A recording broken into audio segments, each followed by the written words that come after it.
Hello and welcome to a Brooks Macdonald discussion around the speculation we are seeing of the upcoming budget.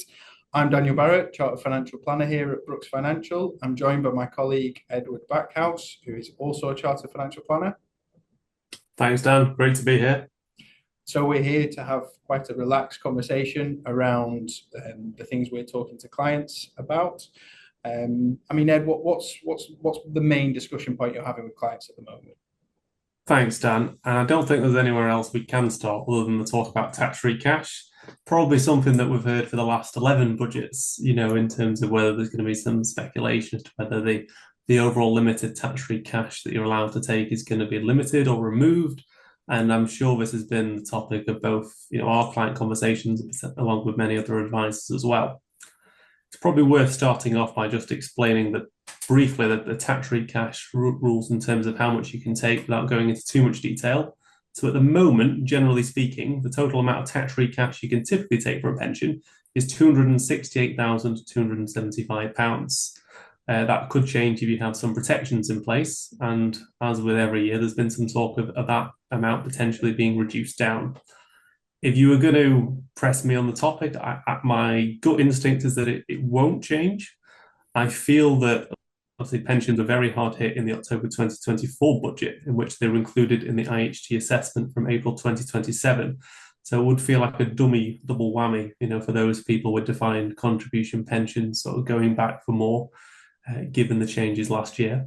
Yeah, I think I'd absolutely agree with you there that the likelihood of it changing or being reduced is quite small. And actually, we did a call, another discussion with Sir Steve Webb a couple of weeks back who echoed those thoughts. And hopefully, as an ex-pensions minister, he knows what he's talking about. So another thing that I've seen, in fact, you sent me the article last night around IHT and the agricultural property relief rules actually changing out from this budget, ready for April's change.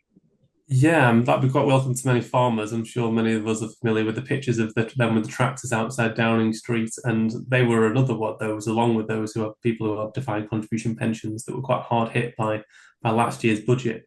Rumours are that there may be some reprieve for people, obviously that have agricultural relief or business property relief, and that the previous sort of £1 million limit may be increased to sort of 5 million to give them a bit more leeway and potentially avoid inheritance tax being passed on to their next of kin.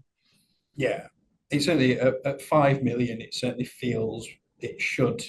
And there are certain cases, and obviously we work very closely with a number of farms on their financial planning, and it's like 5 million feels like a more appropriate level, just given the various discussions. But we shall see. Again, the rumor mill. Don't trust everything that we hear. It's more. I've got my fingers crossed and hoping and praying than expecting anything different to change there. Just on IHT and inheritance tax. Sorry, we love an acronym in our industry, so I do apologise. But inheritance tax. Are you thinking or hearing anything else about around that? What might change?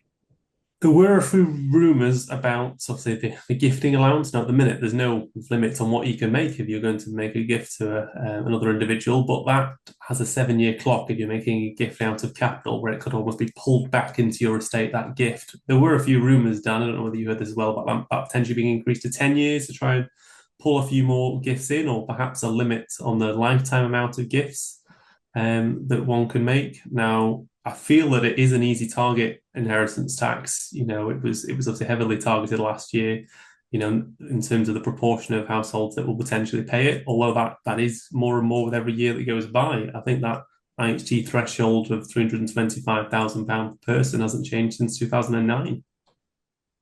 Yeah, no, you're absolutely right, and it certainly is a form in a lot of my conversations with clients, and I think the key thing with inheritance tax is that there are so many tools available to us, aren't there, where we can use different things to help reduce the impact or minimize the impact of inheritance tax.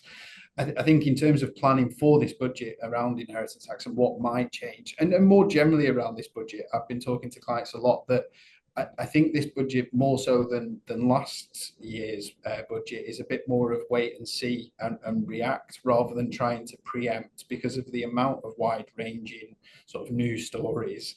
If you try to avoid all potential speculation, you just end up tying yourself in knots. So I think it's really important sometimes to try and lift yourself above the noise of what the press speculate, of what certain analysts and pundits are talking about, and actually just sit down with somebody and really just go through your finances and what it will mean to you and how it will implicate yourself. And I think that's really, really important. Any other sort of conversations you're having with clients at the moment around budget speculation?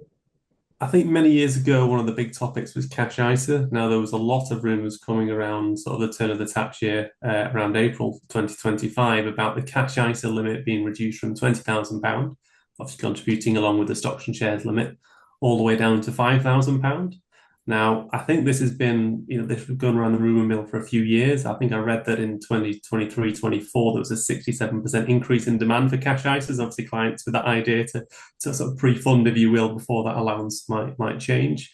And one of the immediate sort of flaws in perhaps the government doing this is that if they're not going to change the stocks and shares ISA limit, which is currently £20,000, then surely many individuals are just going to simply hold the funds in cash in the stocks and shares wrapper to ensure they can benefit from the £20,000. So I think there's a few holes in that and a few other ideas that are coming out, Dan.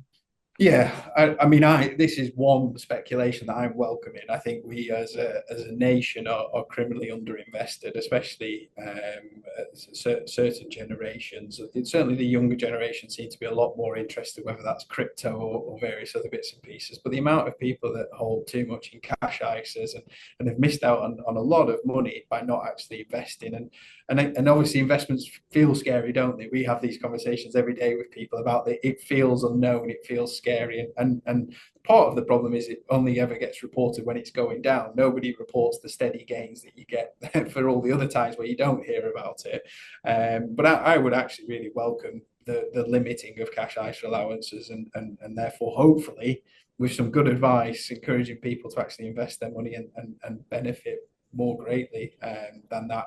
And the main reason, and again, you'll be talking to clients about this all the time, is cash returns over 5 years, 10 years, 15 years. You're almost certain to actually be losing money against inflation. You certainly have over the previous 10 or 15 years. And I'd like to put a pretty nice big bet on the fact that you will do again over the coming 10, 15 years. So it is actually, I think, possibly, I'm going to say maybe the only one thing so far that I've seen on the rumor mill that I was quite pleased about. But the other thing as well is just around property, Ed. So I think there's lots of talk about property taxes or maybe even a wealth tax of different shapes and sizes. Have you had any conversations with clients around that? A few, but I feel from sort of the property standpoint, given that there's such an array in the rumour mill, it is certainly a hard one to plan for. We don't know, there was obviously talk of a wealth tax many years ago that never quite transpired. You've got many Labour ministers saying that's political suicide. Countries like, France, I think, scrapped theirs in 2018. Many of the European countries have given that a go with, limiting success is perhaps fair to say.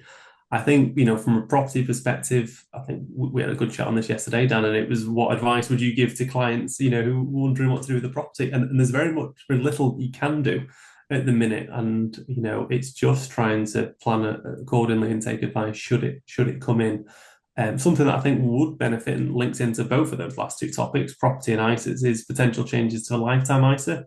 There's been a few whisperings that the £450,000 limit for those first-time buyers it could well be increased. Now, that's not changed since 2017, and even on both of our properties, let alone the average property price in that 8-year period, it will just certainly increase quite a bit. So that could be a good way to incentivize young savers, because I think there was £400 million pulled from lifetime ISAs in the last 24-25 tax year with unauthorized withdrawals. So, very much sort of disillusioned, perhaps those young savers needing the money. So that could be a good change to help boost the housing market. Yeah, no, that's really positive. I hadn't actually heard that, and it's something that we've talked about many a time, and I've given many a presentation talking about lifetime ISAs, and especially in and around London and the southeast where we are, it's extremely difficult to find any property really below 450, and therefore it's kind of pointless using these lifetime ISAs. So just an increase in that threshold would be really, really, really powerful. The other one as well that seems to be, I don't know, maybe not quite inevitable, but seems quite likely from ease of application, how quickly it would and how much money it would raise, will be actually putting national insurance on rental income or buy to let income. So, if you having any discussions with clients around buy to lets and thoughts around that? Think it's been a tough last couple of years for landlords, given obviously what's going on with the potential tax relief, etc. So I think that obviously adding national insurance to that will probably lead to what we've seen in the last couple of years. Many almost considering, is it worth it? Should we look for a more diversified solution in terms of the tax allowances, investments, etc., as a perhaps alternative to a property investment? Whether the government does go for that and how much revenue it's going to raise, that's probably more one for the accountants in terms of trying to crunch the numbers. But it does feel like there will be some sort of property related tax in the budget somewhere. It's just to what extent. Yeah. And linking to property slightly, in a loose way, Dan, capital gains tax. Have you heard many sort of whispers about this? Because this was a big focus last year.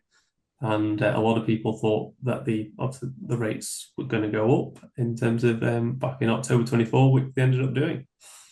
Yeah, no, I mean, I personally had told everybody to realise as much gains as possible before the budget, and yeah, it probably did what the government wanted in terms of the speculation and actually them raising it. It depends. I think the government's in a tricky position with capital gains tax because it is a specific tax that does disincentivise investment and growth, and obviously the pledge of being a government for growth. If you raise capital gains taxes too much, then you can have a much bigger impact longer term than any money that's raised. So it feels like it's a level that's palatable for most people that I talk to, are clients where they're invested in, they've got their own businesses and they're trying to grow the business. But it could get to it if it increased it even further, then it could get to a point where that has a big knock-on effect. So I wouldn't expect to see anything, and I wouldn't necessarily be rushing to rebase all your investments and things on capital gains tax this time around, despite me saying everybody should do it last year. So we'll see. We'll see. And this is kind of the point as well, where it gets to advice, doesn't it? Like each year, it's the same thing, the same sort of speculation around the same sort of taxes. But actually, year to year, having a trusted advisor, you can have these types of conversations like we're having, like, what do you think? What should we do? And all we can do is our best guess, and nobody knows around what can happen or what will happen. But I think actually just taking some time to sit with somebody and understand what you can do is really powerful. So you got any closing remarks? I'd probably adhering to what you just said then, Dan. When in doubt, get advice. No one has a crystal ball. I mean, I hear some clients joking that the government themselves isn't quite sure what they're going to be bringing next year, hence why it's such a late budget this year. But it's just trying to, prepare as much as we can, given the circumstances and allowances that are available to us, and just to ensure that the whole portfolio is, as tax efficient and streamlined as can be. And again, trying not to panic about speculation. You would have got yourself in all sorts of knots and tangles if, when the first rumor about limiting tax-free cash 10 years ago came out, and actually if you'd taken a quarter of your pension out by that point, you would have missed out on a lot of investment growth and potential benefits. So it's just trying to weigh up the pros and cons of each potential option. Absolutely. Well, thank you very much. It was a thoroughly enjoyable conversation. Thanks. Thanks, Dan.